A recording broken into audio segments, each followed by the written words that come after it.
오늘 말씀은 로마서 14장 1절에서 12절입니다. 로마서 14장 1절에서 12절 같이 한 목소리 읽습니다. 시작. 믿음이 연약한 자를 너희가 받되 그의 의견을 비판하지 말라. 어떤 사람은 모든 것을 먹을 만한 믿음이 있고 믿음이 연약한 자는 채소만 먹느니라. 먹는 자는 먹지 않는 자를 업신 여기지 말고 먹지 않는 자는 먹는 자를 비판하지 말라. 이는 하나님이 그를 받으셨습니다. 남의 하인을 비판하는 너는 누구냐? 그가 서 있는 것이나 넘어지는 것이 자기 주인에게 있음에 그가 세움을 받으리니 이는 그를 세우시는 권능이 주께 있음이라. 어떤 사람은 이 날을 전날보다 낮게 여기고 어떤 사람은 모든 날을 같게 여기나니 각기 자기 마음으로 확정할지니라. 나를 중히 여기는 자도 주를 위하여 중히 여기고 먹는 자도 주를 위하여 먹으니 이는 하나님께 감사하며 먹지 않는 자도 주를 위하여 먹지 아니하며 하나님께 감사하느니라. 우리 중에 누구든지 자기를 위하여 사는 자가 없고 자기를 위하여 죽는 자도 없도다. 우리가 살아도 주를 위하여 살고 죽어도 주를 위하여 죽나니 그러므로 사나 죽으나 우리가 주의 것이로다. 이를 위하여 그리스도께서 죽었다가 다시 살아나셨으니 곧 죽은 자와 산 자의 주가 되려 하심이라. 내가 어찌하여 내 형제를 비판하느냐? 어찌하여 내 형제를 업신여기느냐?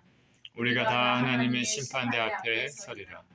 기록되었을 때 주께서 이르시되 내가 살았노니 모든 무릎이 내게 꿇을 것이요 모든 혀가 하나님께 자백하리라 하였느니라.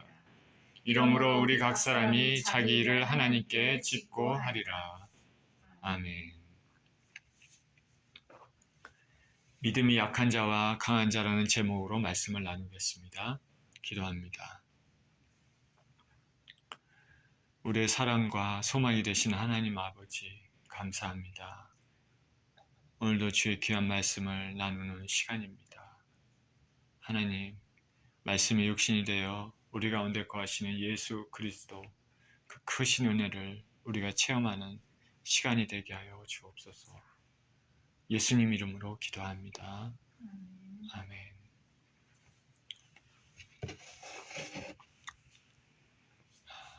(8060) 세대라는 말을 들어보셨을 것입니다. 8060 세대. 80년대 학번, 60년대 생이라는 말입니다. 저도 80년대 학번이고 60년대 생입니다. 그래서 8060 세대라면은 잘 아시겠지만은 하덕규라는 가수가 있습니다. 이름을 들어보셨을 것입니다. 지금은 목사님이 됐습니다. 하덕규 목사님. 이분의 노래 중에 가시나무 새라는 노래는 매우 유명합니다. 저도 개인적으로 좋아하는 노래입니다. 그런데 이 노래 작사 작곡을 하덕규 님이 하셨는데 가사를 들어보면 매우 철학적이고 기독교적인 색채가 강하게 풍깁니다. 이렇게 시작을 합니다. 내 속에 내가 너무도 많아 당신이 쉴 곳 없네. 내 속에 헛된 바람들로 당신은 편할 곳 없었네. 바람만 불면 그 메마른 가지 서로 부딪히며 울어대고 쉴 곳을 찾아 지쳐 날아온 어린 새들도 가시에 찔려 날아가고 뭐 이런 식으로 시작되는 노래입니다. 자, 이 가사를 음미하면 어떤 느낌이 오죠. 자신의 자아가 너무 강해서 자신뿐 아니라 자신에게 가까이 오는 또 주위에 있는 사람들이 힘들고 어려움을 겪는다. 그런 내용 같습니다. 또 다른 의미로는 하나님께서 그 사람을 이렇게 역사하시기를 원하고 그 사람의 주인이 되기를 원하지만은 자신의 자아가 너무 강하기 때문에 하나님의 성령님을 밀어내고 자신의 주인처럼 행동하는 그런 것이죠. 우리 삶을 살면서 이런 사람들이 있지 않습니까?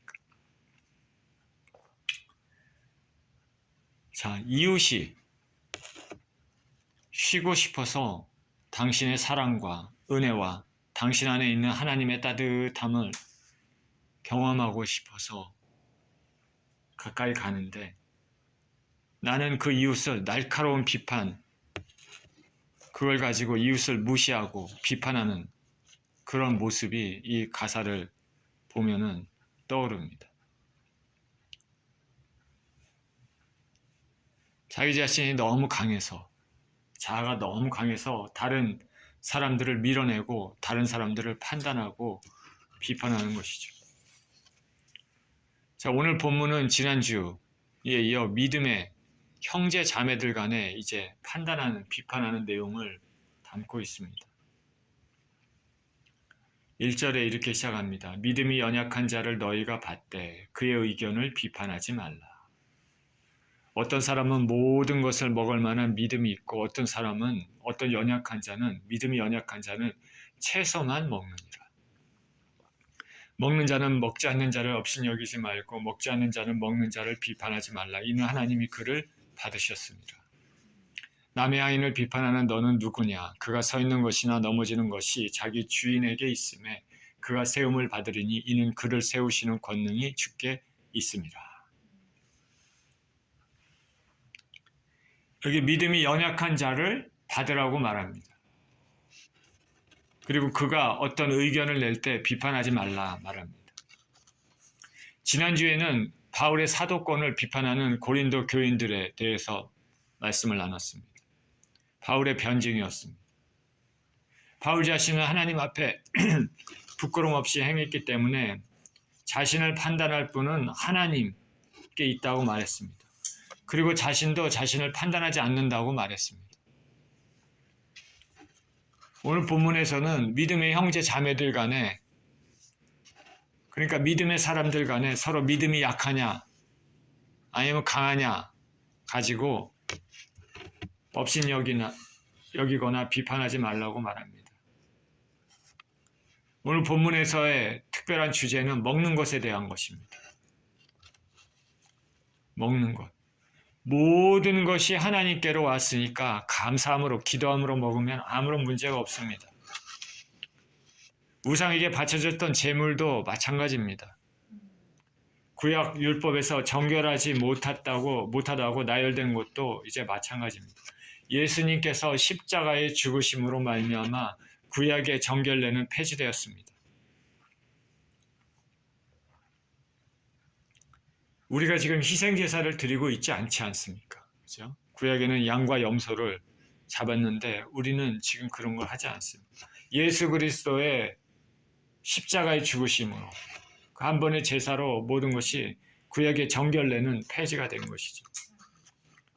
그런데 예수 그리스도를 믿었는데 그러나 아직 그런 굳건한 그런 지식을 갖고 있지 않는 사람들이 있습니다.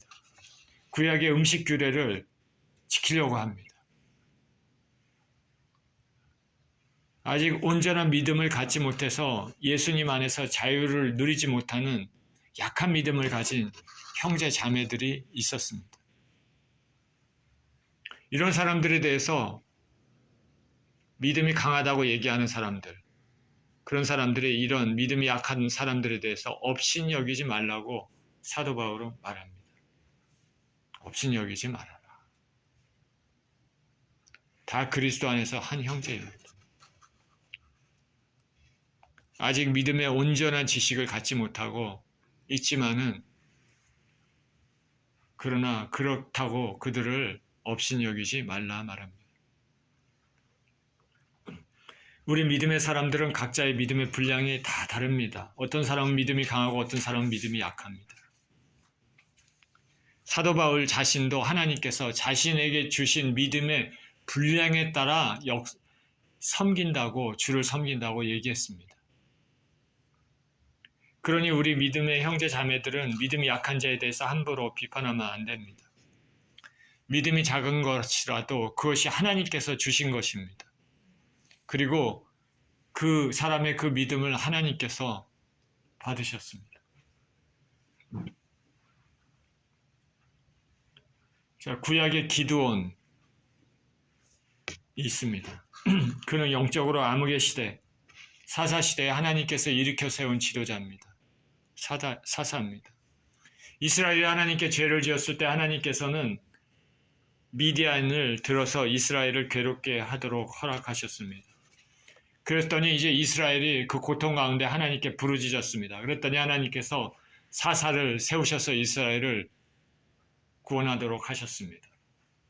미디안의 때에는 기드온이라는 사사를 세웠습니다. 하나님께서 기드온을 직접 부르셨습니다. 기드온은 하나님의 사자를 만났습니다. 대화도 했습니다. 그리고 기적도 체험했습니다. 이제 하나님은 기드온을 통해서 미디안과의 전쟁에서 이스라엘을 구원시키려고 하십니다. 그랬는데 기드온은 그렇게 하나님의 사자를 만나고 그 기적도 이적도 눈앞에서 봤지만은 전쟁에 나갈 때 표징을 구하고 있습니다. 왜? 그럼에도 불구하고 그는 아직 믿음이 연약했기 때문입니다. 그는 하나님께 기도했습니다. 양털 한 뭉치를 타작마당에 두고 이슬이 양털에만 있고 사면 땅에는 마른 상태라면 하나님께서 이스라엘을 구원하시겠다고 믿겠습니다. 그 표정을 보여주십시오. 그러면 나가겠습니다. 하나님께서는 그의 바람대로 소원대로 그렇게 이슬이 양털에만 있고 사면 땅에는 마른 상태가 되게 하셨습니다. 양털에만 있고 사면 땅에는 마른 상태가 되게 하신 것은 하나님의 기적입니다. 자, 기드온은 이런 표징을 받았습니다. 하나님께서 함께 하시겠구나. 나가자. 이러면 되는데 믿고 나가면 됩니다. 그런데 기드온은 또 망설입니다. 이제는 반대로 해주십시오. 양털만 마르고 사방에는 이슬이 있다고 또 표징을 또 구합니다. 그런데 하나님께서는 그럼에도 불구하고 두 번째 요구도 그대로 들어주셔서 양털은 마르고 사방 땅에만 이슬이 맺혔습니다. 자, 기드온은 벌써 두 번의 표징을 받습니다. 그렇기 때문에 이제 하나님을 믿고 전쟁에 나가서 승리했습니다. 우리가 생각해 볼 것은 두 번에 걸친 주님이 함께 하신다는 표징을 보여달라는 것입니다. 이것이 그의 믿음의 상태를 보여줍니다. 하나님께서는 분명히 표징 이전에 기드온을 부르시고 나타나셔서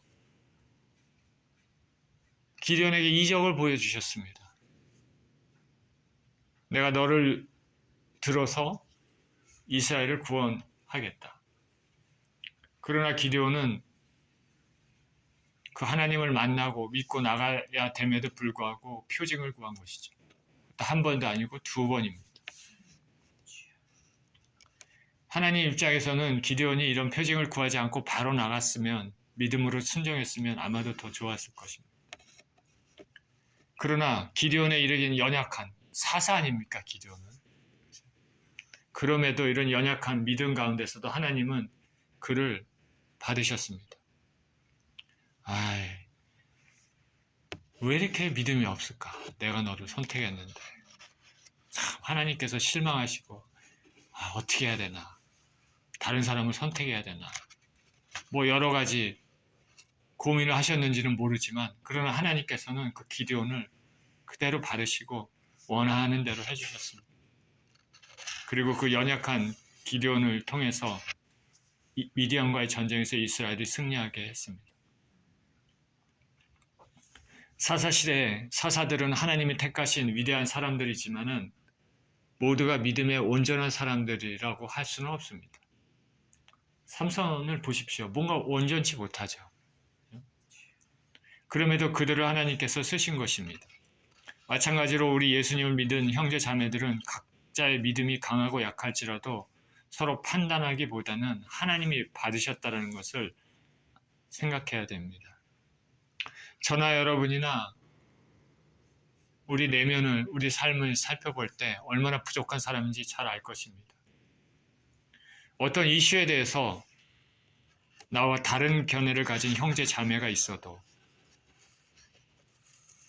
믿음이 약해도 우리가 그 형제 자매를 하나님께서 받으셨다고 생각한다면 우리의 태도가 달라져야 될 것입니다. 또 하나 우리가 믿음이 약한 것을 가지고 함부로 비판하지 말아야 될 것은, 믿음은 점차로 자랄 수 있다는 것이기 때문입니다. 누구나가 처음부터 강한 믿음을 가진 사람은 별로 없습니다. 하나님께서는 한 영혼이 진정 예수 그리스도를 믿는 그 순간부터 그 영혼의 삶을 다듬기 시작하십니다. 하나님과의 더 깊은 관계를 갖도록 하기 위해, 강한 믿음을 갖기 위해 그 사람의 환경을 사용하시고 그 사람의 성격을 사용하셔서 믿음을 자라게 하십니다. 이 과정을 순종으로 잘 통과하면, 이 과정은 하나님과의 그 인터랙션이 필요합니다. 하나님이 아무리 일하셔도 나는 하나님을 거부한다. 그러면은 그 과정이, 훈련이 이루어지지 않습니다. 하나님께서 자꾸 역사하시는데도 불구하고 자꾸 거부하고 이러면은 그 과정이 이루어지지 않죠. 그러나 하나님의 역사하심과 자기 자신의 그 순종, 부족할지라도, 작은 믿음일지라도 인터랙션을 통해서, 하나님의 역사와 순종을 통해서 그 과정이 잘 통과되면 믿음이 굳건한 사람, 강한 사람이 되는 것이죠. 이렇게 믿음은 자랄 수 있는 것입니다. 이스라엘의 위대한 지도자로 모세가 있습니다. 그가 처음 하나님의 부르심을 받았을 때 그는 하나님을 거부했습니다. 다른 사람 보내십시오. 저는 말을 잘 못합니다. 입술이 굳은 사람입니다. 이것이 인간의 모습입니다. 그가 그렇게 처음에는 하나님의 부르심을 거부했지만 그럼에도 하나님은 인내하시고 결국 그를 당신의 일에 위대하게 쓰이도록 했습니다. 참 성경을 보면 하나님께서 인간의 약함과 상관없이 한번 선택하시고 부르셨으면 하나님이 그거를 바꾸어 가시는 것을 우리가 볼 수 있습니다. 하나님의 위대하심입니다. 저나 여러분이나 부족하고 연약하고 그래도 우리 안에 조그만 믿음이라도 있으면, 하나님께 순종하는 마음, 사랑하는 마음이 있으면 하나님께서 그것을 쓰실 줄 믿습니다.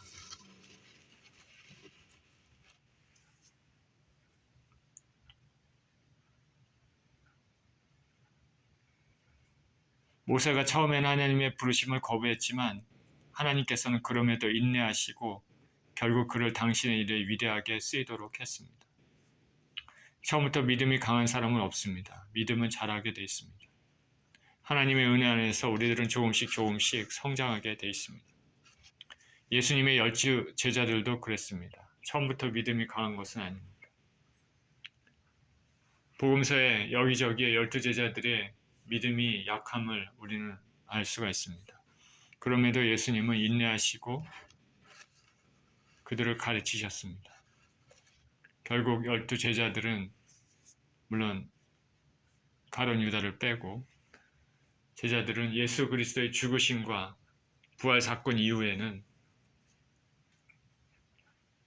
그리고 마가다락방에서 성령의 놀라운 충만을 경험한 이후에는 생명을 다해 주님께 목숨을 다해 헌신한 사람들이 되었습니다.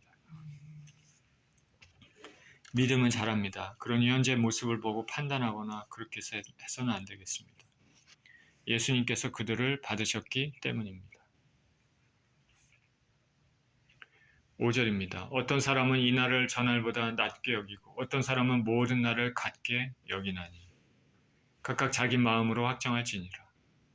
나를 중히 여기는 자도 주를 위하여 중히 여기고 먹는 자도 주를 위하여 먹으니 이는 하나님께 감사하며 먹지 않는 자도 주를 위하여 먹지 아니하며 하나님께 감사하느니라. 우리 중에 누구든지 자기를 위하여 사는 자가 없고 자기를 위하여 죽는 자도 없도다. 우리가 살아도 주를 위하여 살고 죽어도 주를 위하여 죽나니 그러므로 사나 죽으나 우리가 주의 것이로다. 이를 위하여 그리스도께서 죽었다가 다시 살아나셨으니 그 죽은 자와 산 자의 주가 되려 하심이라. 우리가 남을 판단하기 앞서, 그러니까 믿음이 강한지 약한지 그거에 앞서 각자가 진정 무엇을 위해서 사는지가 중요하다고 말합니다. 믿음이 약한 자도 그 약한 믿음을 가지고 주를 위해서 쓴다면 아름다운 것입니다. 믿음이 강한 자가 그 강한 믿음을 가지고 주를 위해 쓴다면 더욱 아름답습니다. 중요한 것은 믿음이 약하고 강하고 그런 것을 가지고 판단하기보다는 각자 가지고 있는 그 믿음을 가지고 믿음을 주를 위해 사용하느냐 아니냐입니다. 각자의 삶의 목적이 주를 위한 것인가 아닌가입니다. 나는 믿음이 약할지라도 비록 그 약한 믿음이 있어도 그 약한 믿음을 가지고 주를 위해 살겠다 하면 얼마나 훌륭합니까? 앞단락에서는 믿음과 연관해서 먹는 것의 예를 말했지만 여기서는 날에 대한 얘기를 하고 있습니다. 어떤 사람은 이 날을 전날보다 낮게 여깁니다. 안식일을 다른 날보다 낮게 여기는 것이죠. 어떤 사람은 첫 월삭, 매달 첫 달을 다른 날보다 더 중요하게 생각합니다.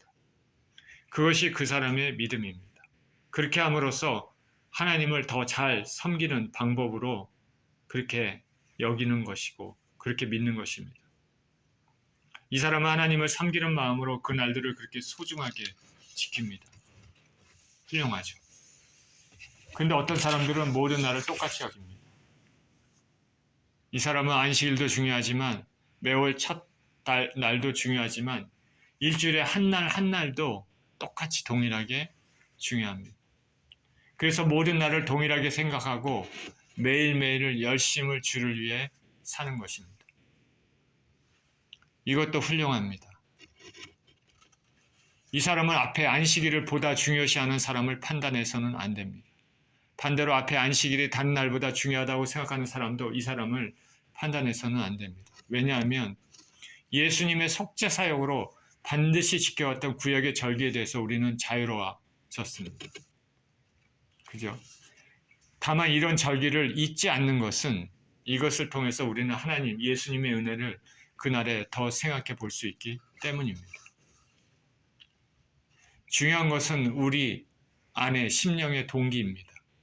신앙적인 행위들의 동기가 주를 위한 것인가 아닌 것인가 합니다. 절기를 지킨다 하면은 절기를 왜 지키냐? 내가 이 절기를 지킴으로써 주님께 영광 돌린다. 그 주님을 위한 것이죠. 또 어떤 사람은 우리는 예수 그리스도의 은혜로 절기에서 자유로워졌으니까 절기를 지키지 않고 그냥 모든 날을 동일하게 섬기고 모든 날을 매일매일 열심히 주를 섬기면서 살겠다. 이게 훌륭한 것이죠. 예수님은 절기와 상관없이 믿음이 약한 자와 강한 자의 주님이 되시기 때문입니다. 우리 신약시대에 사는 사람들은 구약의 유월절, 초막절, 오순절 등의 절기를 지키지 않습니다. 그러나 그런 절기들을 잊지는 않습니다. 그리고 배웁니다. 왜냐하면 그것을 기억하면서 배우면서 그 절기를 통해서 하나님의 은혜를 한 번 더 생각해 볼 수 있는 것이죠. 그리고 그래서 하나님을 더 잘 섬기는 마음을 다질 수 있기 때문입니다. 그러니까 그 절기를 지키느냐 안 지키느냐를 통해서 우리는 그 사람을 판단해서는 안 되겠습니다. 믿음의 형제자매들은 다양한 믿음의 크기를 가졌습니다. 그 안에는 믿음이 강한 자가 있고 약한 자가 있습니다. 구약의 제사 절기는 예수님의 십자가 사건으로 모두 철폐됐습니다.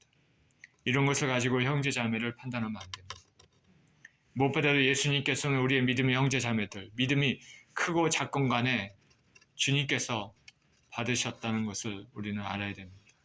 중요한 것은 어떻게 하든지 우리가 그 행위가 주를 위한 것인지 아닌지, 우리 마음이 정말 주를 향한 것이었는지 아닌지 그것으로 행해야 될 것입니다.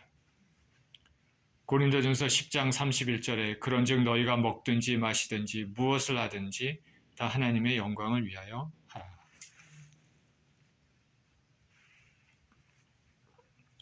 10절입니다. 내가 어찌하여 내 형제를 비판하느냐 어찌하여 내 형제를 업신 여기느냐 우리가 다 하나님의 심판대 앞에 서리라. 기록되었을 때 주께서 이르시되 내가 살았노니 모든 무릎이 내게 꿇을 것이요 모든 혀가 하나님께 자백하리라 하였느니라. 이러므로 우리 각 사람이 자기 일을 하나님께 짓고 하리라. 믿음이 약하고 강한 자에 대해서 하나님께서 모두 받으셨다면 우리는 당연히 형제 자매들에 대해서 믿음에 대해 비판하거나 업신여겨서는 안 되겠습니다. 이렇게 해야 되는 이유는 우리 모두가 언젠가 그때 하나님 심판대 앞에 서기 때문입니다. 그리스도의 심판대입니다. 하나님께서 받은 사람을 비방하는 것은 하나님을 비방하는 거나 마찬가지이기 때문입니다. 예를 하나 들자면 사람들이 종종 우리가 목사님으로 볼 수 있는 주의 종을 비판하는 것을 듣습니다. 어떤 사람을 하나님께서 당신의 종으로 택하셔서 부르셨고 그를 하나님의 일꾼으로 사용하도록 하셨다면 함부로 비방하는 것은 매우 위험합니다. 그날에 하나님께서 비방하는 그 사람을 심판하실 것이기 때문입니다. 구약에서 모세를 하나님 지도자로 택하셨는데 이스라엘의 어떤 사람들은 모세의 권위를 부정하고 도전했습니다. 모세의 말을 거부했습니다. 하나님께서 너하고만 말씀하셨냐? 우리하고는 말씀하지 않으셨느냐? 이렇게 모세의 권위에 도전한 사람들은 모두 하나님 심판을 받았습니다. 그 사람들이 거부하는 것은 겉으로는 모세지만 실상은 모세를 세우신 하나님을 거부하는 것이기 때문입니다. 주의 종에 대한 얘기로 했지만은 평신도 믿음의 형제 자매들도 마찬가지입니다. 서로 간에 하나님께서 받으신 사람들을 함부로 비판하고 판단해서는 안 되겠습니다. 주님께서 말씀하십니다. 내가 살았노니 모든 무릎이 내게 꿇을 것이요 모든 혀가 하나님께 자백하리라 하였느니라. 그날에 하나님의 심판대 앞에 서면 우리가 이 땅에서 행한 일에 대해 모두 자백한다고 말합니다. 그날에 일부러 혀를 집어넣어서 죄를 감추고 아무 말도 하지 않으려고 할지라도 그렇게 할 수 없다는 것이죠. 우리의 의지와 상관없이 고백하게 될 수밖에 없다는 것입니다. 저는 저 땅에서 살 때 형제 자매들을 비방했습니다. 고백하는 것이죠. 부디 저와 여러분들은 이런 일이 없기를 간절히 바랍니다. 매일매일 제가 생각날 때마다 회개하는 습관을 가져야 될 것입니다. 그래서 우리 주 예수 그리스도의 피로 제가 씻겨놨도록 해야 될 것입니다. 제가 신학교에 있을 때 같이 공부하던 한 형제가 이런 말을 했습니다. 교회에서 한 모임이 있어서 매주 같이 예배드리고 교제하는데 그 모임에 있는 어떤 형제가 있는데 어딘지 모자라 보인다 했습니다. 어떤 모임에 가든 이런 사람들이 있을 때가 있지 않습니까? 육체적으로 참 연약해 보이거나 말이 너무 어눌하거나 지능이 낮거나 약간 비정상적으로 행동하거나 이런 사람들 있습니다. 그래서 이 형제에 대해서 대놓고 말은 하진 않았지만 속으로 무시를 했다고 합니다. 그런데 나중에 이 모자란 형제, 모자라 보이는 이 형제를 통해서 하나님께서 놀랍도록 일하시고 역사하시는 것을 보았다고 말합니다. 그래서 놀라웠다고 말합니다. 자신의 생각이 잘못됐구나 깨달았습니다. 자, 그 이후로는 함부로 겉모습 보고 형제 자매를 판단하지 말아야 되겠다는 생각이 들었겠죠.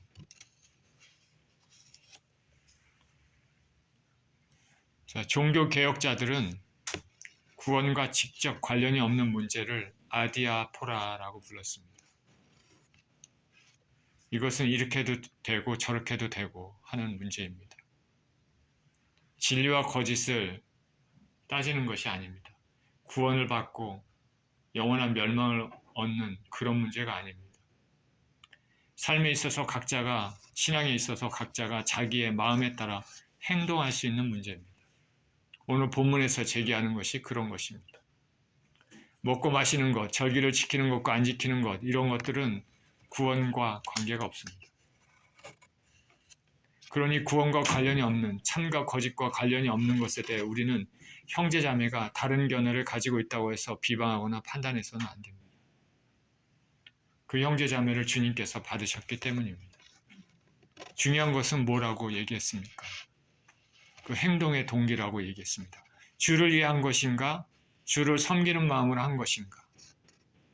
먹어도 주를 위해서 먹은 것인가? 먹지 않았다면 주를 위해서 먹지 않았던 것인가? 절기를 지켰다면 주를 위해서 섬기는 마음으로 지켰나? 그 절기를 지키지 않았다면 모든 날을 동일하게 생각하고 모든 날을 주님을 위해서 산 것인가? 우리 기독교인들은 사나 죽으나 우리 삶이, 우리 몸이 주님의 것임을 알아야 되겠습니다. 언젠가 그리스도의 심판대 앞에 모두 서게 될 것이니까 믿음의 형제자매들을 함부로 판단하는 죄를 멀리해야 되겠습니다. 반대로 모든 일에, 모든 판단에, 모든 행동에 주님께 영광을 돌리는 삶을 살아야 되겠습니다. 이런 자세로 사시는 저와 여러분 모두 되시기를 예수 그리스도 이름으로 축원드립니다. 기도합니다.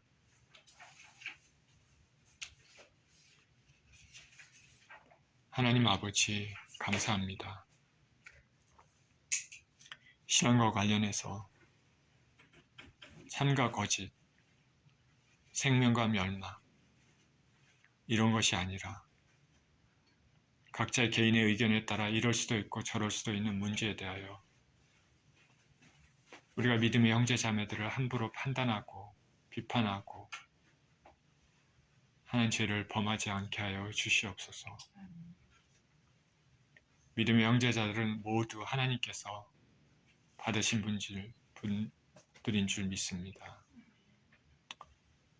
우리가 주님 앞에 아버지 하나님 판단하는 죄를 범하지 않기 위하여 우리 자신을 항상 살펴보고 주의하며 잘못된 행동과 마음을 가졌다면 또 회개하며 그렇게 나갈 수 있게 하여 주셔서 우리 삶에 죄가 쌓이지 않게 하시고 하나님 앞에 그리스도의 피로 죄가 씻김받게 하여 주셔서